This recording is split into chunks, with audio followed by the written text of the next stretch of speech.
Bem, eu sou promotor de Justiça de Direitos Humanos em São Paulo, trabalho nas questões que envolvem tutela coletiva no âmbito da inclusão social e, portanto, reflexamente também as questões que envolvem o sistema prisional, embora haja, evidentemente, promotorias de justiça de execuções criminais que atuam especificamente nos presídios.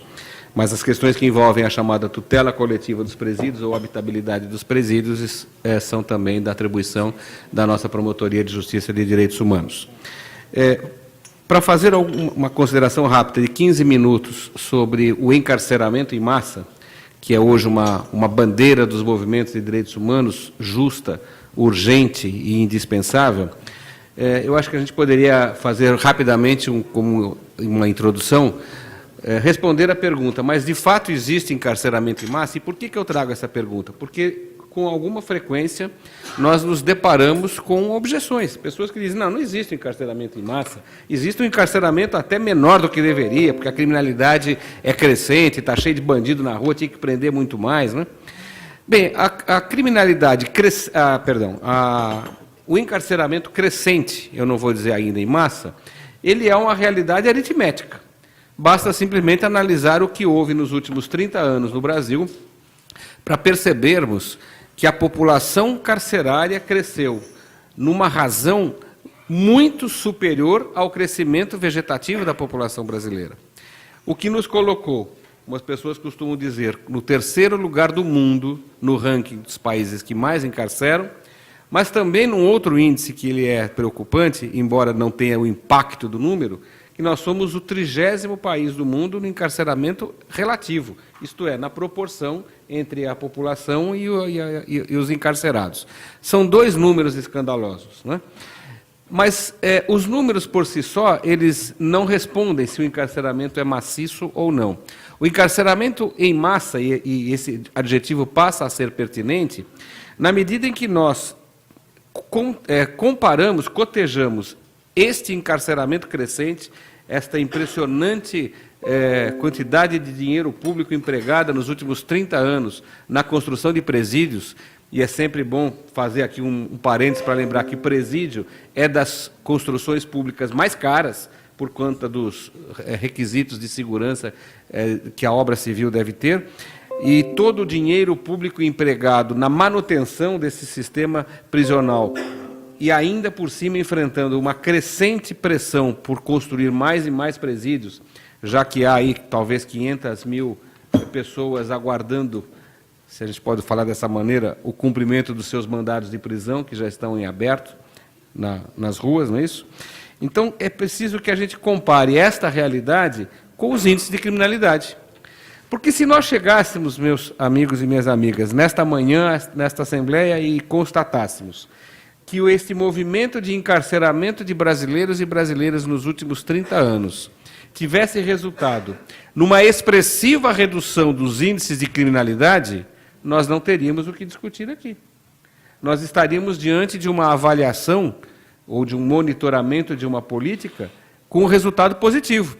Foi bom encarcerar, reduziu a criminalidade, aumentou a segurança pública, a paz social, e, portanto, nós estamos vivendo melhor na medida em que encarceramos pessoas. Mas não é esse o resultado. A constatação, portanto, que nós temos que fazer é que a este crescente encarceramento de pessoas não correspondeu a uma redução da criminalidade. Ao contrário, resultou num aumento exponencial da criminalidade no sentido amplo. Claro, alguém dirá, não, mas em São Paulo os homicídios caíram. Nós somos hoje o estado da federação com os mais baixos índices de homicídio. Bom, mas aí nós temos que levar em conta que quando falamos de encarceramento, nós não estamos falando só de São Paulo, estamos falando do Brasil inteiro. Então, se o encarceramento resultasse numa redução do índice de homicídios, esse índice teria que ter caído no Brasil inteiro, e não apenas em São Paulo. Então, significa que a redução dos homicídios em São Paulo tem uma outra razão, há uma outra variável que não é o encarceramento. E não é o caso de nós discutirmos aqui hoje, nem os grandes estudiosos da segurança pública conseguiram ainda entender exatamente esse fenômeno da redução dos homicídios em São Paulo. Eu tenho uma tese, mas é apenas uma tese, é apenas um chute, é apenas um achômetro, e tem a ver com o monopólio do comércio de drogas nas mãos de um único grupo de criminosos. Não é esse o tema da nossa manhã. O tema da manhã, então, é: este encarceramento, comparado com os índices de criminalidade, demonstram que ele não está funcionando para a finalidade que se pretende. Porque esta é uma pergunta que nós não podemos perder de vista. Por que encarceramos pessoas? O que esperamos dessas pessoas quando as encarceramos? Se nós formos a um mergulho histórico na filosofia do direito penal e formos lá atrás nos movimentos iluministas, de Feuerbach, de Beccaria, de Carrara e de outros tantos, Ferre, que estudaram o fenômeno do encarceramento, da criminalidade, do direito penal como forma de controle da criminalidade nos séculos XVIII e XIX, nós vamos chegar a uma conclusão teórica de que o encarceramento, dentre outras razões, ele serve para reeducar pessoas. E que, portanto, o criminoso, ele entra mal, e depois de cumprir um prazo X de pena, que terá sido fixado de acordo com as condições pessoais daquele dado preso, que é o chamado processo da dosimetria penal, ele sairá ao final desse período bom, não mais um criminoso. Portanto, haverá um processo de recuperação. Claro que só acredita nisso hoje quem acredita no Saci Pererê, na Terra plana. Quem acredita nessas coisas é que ainda acredita que a cadeia recupere alguém, né? Portanto, nós não temos mais condições de sustentar isto publicamente. Isso foi uma construção teórica do iluminismo e que teve a sua finalidade histórica, ninguém pode tirar disso. Pena hoje é castigo. O que nós pretendemos quando encarceramos pessoas é castigá-las pelo mal que fizeram. Quero dizer que eu não sou um abolicionista. Abolicionismo é um pensamento dentro da criminologia dos que defendem o fim do direito penal e o fim das penas privativas de liberdade. Acho que elas são importantes e que elas devem existir ainda. Sou adepto do que se chama direito penal mínimo, isto é, nós temos que encarcerar menos e com racionalidade. O castigo faz parte? Sim, o castigo faz parte. Talvez ele tenha um caráter educativo, de prevenção geral, porque os outros vão ver que se deu mal, eles vão ser presos, enfim. Também não vamos discutir isso aqui. Mas o importante é o seguinte: hoje, esse sentimento difuso na sociedade de que é preciso prender todo mundo a cada crime que se noticia, é um sentimento de castigo. Se nós analisarmos os noticiários dos crimes, as editorias de polícia, nós vamos ver que, invariavelmente, quando um locutor de um programa de televisão, por exemplo, diz houve um assalto em tal lugar, houve um crime em tal lugar, ele geralmente termina a fala dele dizendo: e ninguém até agora foi preso. Isto é, existe uma ideia entranhada no inconsciente coletivo de que, ao final de um crime, todo mundo tem que ser preso. O que é isso? É a necessidade da retribuição, é assim que se chama na criminologia. Isto é, de castigar, de dar uma devolução social àquele que agiu contra a sociedade ao praticar um crime. Muito bem, isso só faz sentido, e aí nós precisamos trazer, portanto, a discussão para o pensamento contemporâneo, isso só faz sentido se esse castigo resultar num benefício. Porque se ele resulta num malefício, ele é um castigo, me desculpe a vulgaridade da expressão, um castigo burro. Porque ele se volta contra aquele que impõe o castigo. Quando um pai ou uma mãe impõe um castigo a um filho, que não deve ser um castigo corporal, isso a gente já aprendeu também, é uma conquista da contemporaneidade, quem tem alguma idade aqui apanhou, e que talvez tenha batido também nos filhos, mas hoje já aprendeu que não pode bater em filhos, mas quando impõe um castigo, a intenção é educativa, é pedagógica, é de que o filho torne-se alguém que aprenda, a partir daquela experiência corporal, uma lição. Portanto, é um castigo, entre aspas, inteligente, que visa o aprimoramento, a evolução, a melhoria daquele ser. Quando nós criamos um sistema prisional fortemente violador de direitos humanos, em que a pessoa entra para ser esculachada, humilhada, desrespeitada, violentada, cotidianamente, em que ela vive num clima de permanente tensão, em que se estimula a sua reação violenta, em que se destrói as suas bases mais elementares de sociabilidade, de reconstrução de vínculos familiares, de compromisso social, de responsabilidade perante o próximo, de respeito e de sentimento de justiça. Tudo isso se destrói e se espera que essa pessoa melhore, que esse castigo tenha alguma finalidade positiva, produtiva. Quer dizer, se estimula a pessoa a ser cada vez mais violenta, aí quando se dá uma saída temporária chamada saidinha, querem que ele saia cheio de amor para dar? O que que essas pessoas levam nos seus corações, no fundo das suas almas, se estão ali submetidas a essas condições de encarceramento, que eu não vou falar quais são, porque o padre Valdir e o Tiago estão à mesa e vão dizer como é que são as condições inumanas, cruéis, incivilizadas de encarceramento. Todos nós sabemos, as masmorras. Então, nós estamos criando um sistema extremamente burro, em que não conseguimos compreender que a violação dos direitos da população presa recai, sobretudo, sobre a população solta. Então, nem que fosse, meus amigos, nem que fosse por interesse pessoal, não faria sentido nós acharmos que desrespeitar minimamente os direitos humanos da população presa seja algo positivo, interessante a ser discutido e defendido no plenário da Assembleia Legislativa, nas ruas, nos palanques, nos programas políticos, nas matérias da imprensa. Porque é um efeito bumerangue.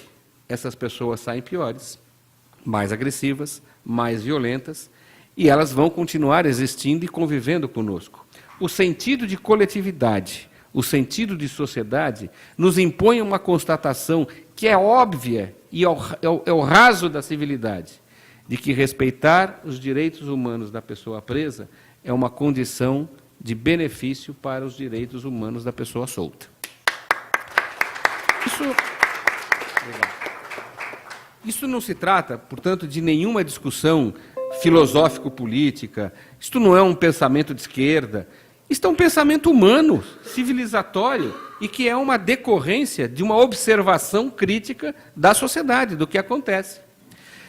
Só não teria sentido isso que nós estamos dizendo se, por acaso, nós tivéssemos uma política de eliminação dessas pessoas. Então, entrou no presídio, vai direto para uma câmara de gás, morreu e acabou. E ali vai fazendo um trabalho de retorno à antiguidade, né? Nem a Idade Média mais, mas a antiguidade, de eliminar pessoas. Mas se nós ainda queremos manter o mínimo de civilidade, que foi a construção de um sentido de Estado, de sociedade, de coletividade, de solidariedade nas relações mínimas de convivência social, nós temos que entender que as pessoas que praticam os desvios, os crimes, o que sejam, precisam ser tratadas com respeito, com dignidade e com observância dos seus direitos, para que a própria sociedade continue constituindo um espaço de convívio fraterno e de convívio respeitoso. Muito bem. Como é que nós temos que fazer isso? Então, já partindo para o encerramento, deputada, nós precisamos pensar em evitar este encarceramento, porque o Estado não dá conta de encarcerar no índice que as pessoas gritam e exigem lá fora. Penas alternativas, essa foi uma tentativa importante, mas ela não resultou no que se esperava. Talvez precisássemos pensar, por exemplo, no perfil das pessoas que estão sendo encarceradas. Estão sendo encarcerados majoritariamente assaltantes e pessoas envolvidas com drogas. Considerando que o porte para uso não resulta em privação da liberdade, o crime do artigo 28 da lei de drogas, quem está preso por drogas está preso por tráfico. E suas variáveis, associação para o tráfico, etc. Mas, basicamente, são traficantes. Com relação aos roubos, eu, pessoalmente, aqui eu trago uma veia, evidentemente, de mais de 3 décadas de Ministério Público como promotor, eu acho que assaltante tem que ficar preso mesmo. Eu defendo que a prisão para esses casos de crimes praticados com violência deva permanecer. E com relação à droga? A guerra às drogas tem resultado numa redução da oferta de drogas? Ou a guerra às drogas tem resultado não só no aumento da oferta, como, sobretudo, no fortalecimento das facções criminosas, no fortalecimento da violência, de uma guerra de que já somos derrotados, em que se gasta muito mais do que o próprio faturamento das organizações criminosas. Então, nós teríamos que pensar, meus amigos, eu encerro com 2 considerações a respeito disso. A primeira é de que a guerra às drogas tem sido uma das causas mais desastrosas do encarceramento e tem servido exclusivamente para benefício de alguns poucos. A quem? Quem se beneficia da guerra às drogas? O impressionante volume de dinheiro produzido pelo tráfico de drogas fica onde? Um dos mais espertos e atilados observadores da cena contemporânea brasileira, que não é um cientista político, que não é um sociólogo, é um médico, Drauzio Varela. No último final de semana, naquela sua esperada crônica quinzenal, ele falava exatamente sobre esse assunto. Por coincidência, a gente estava pensando no que iríamos falar e ele traça algumas linhas sobre isso. E ele lembra. Alguém imagina que o volume impressionante de dinheiro do tráfico de drogas fica guardado debaixo do colchão do traficante? Esse dinheiro vai todo ele para o sistema financeiro. Todo ele vai para os bancos. O professor Eugênio Zaffaroni, que foi ministro da Suprema Corte Argentina e membro da Comissão Interamericana de Direitos Humanos, e é um dos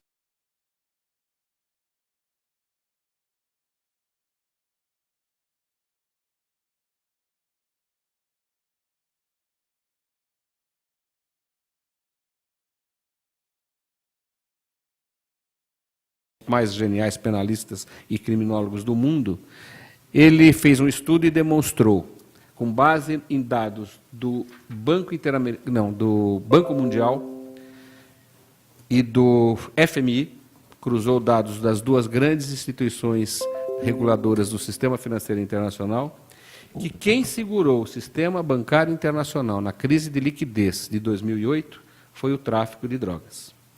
Foi o dinheiro do tráfico que impediu a debacle final do capitalismo financeiro tal qual o conhecemos hoje. Esse é um estudo que está disponível na web, é só pesquisar. Então, meus amigos, a quem interessa manter a guerra às drogas, a ampliação dos mercados de consumo de drogas e este enfrentamento? Não é ao Estado. O Estado não tributa e gasta enormemente.